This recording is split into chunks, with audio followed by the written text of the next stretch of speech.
तर आजचा माझा दिवस सुरू होतोय गुरुवारने आणि ते पण हेअर वॉश करून छान असा हेअर वॉश केला होता मी गुरुवारी. खरं तर मी गुरुवारी हेअर वॉश नाही करत, पण आज केला होता. तसंच कारण होतं. मग छान ना पटकन आवरून घेतलं आणि मला आज उपवास होता. मी आहुंना पण बोलले होते मला जे करेल तेच मी तुम्हाला देईल डब्याला. मग मी छान आवरून घेतलं, त्यांना आहे ना छान असा डबा वगैरे नेऊन दिला आणि ना मी मस्त असे ना केस सुकवायला आहे ना उन्हामध्ये आली होती. छान असे केस वगैरे सुकून घेतले आणि नंतर मला भूक लागली होती. 1:45 तर वाजले होते.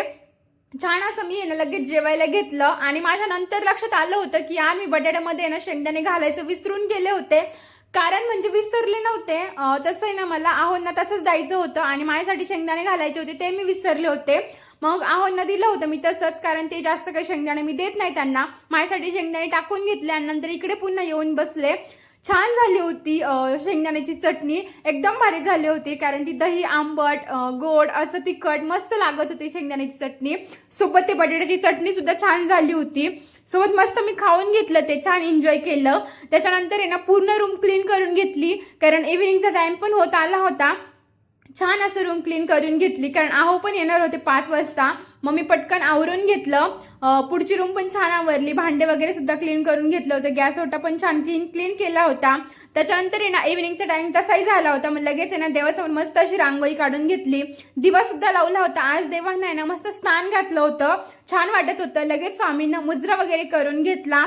आणि मला आहे ना गुरुवार असला ना की मी सेवा करते, जशी जमेल तशी मी सेवा करते. रोजच करते गुरुवारी, असं काही नाही खास. पण गुरुवार असला ना की माझ्यामध्ये अशी जास्त एनर्जी येते की आपल्याला आज सेवा करायची. मग मी ना 1 माळ जप करून घेतला. त्याच्यानंतर 11 माळी सुद्धा 11 वेळा तारक मंत्र सुद्धा म्हणून घेतला होता. छान माझी सेवा झाली होती आजची. त्याच्यानंतर आहे ना संध्याकाळ व्हायला आली होती. मग मी छान तुळशी मातेसमोर दिवा आणि अगरबत्ती सुद्धा लावली होती. त्याने ना घरामध्ये एकदम प्रसन्न वाटतं. आणि माझे आऊ सुद्धा आले होते. नंतर पटकन स्वयंपाक वगैरे करून घेतला, कारण मला आता उपवास सुद्धा सोडायचा होता. तुम्हाला हा व्लॉग कसा वाटला कमेंटमध्ये नक्की सांगा. चॅनलला सबस्क्राईब करा.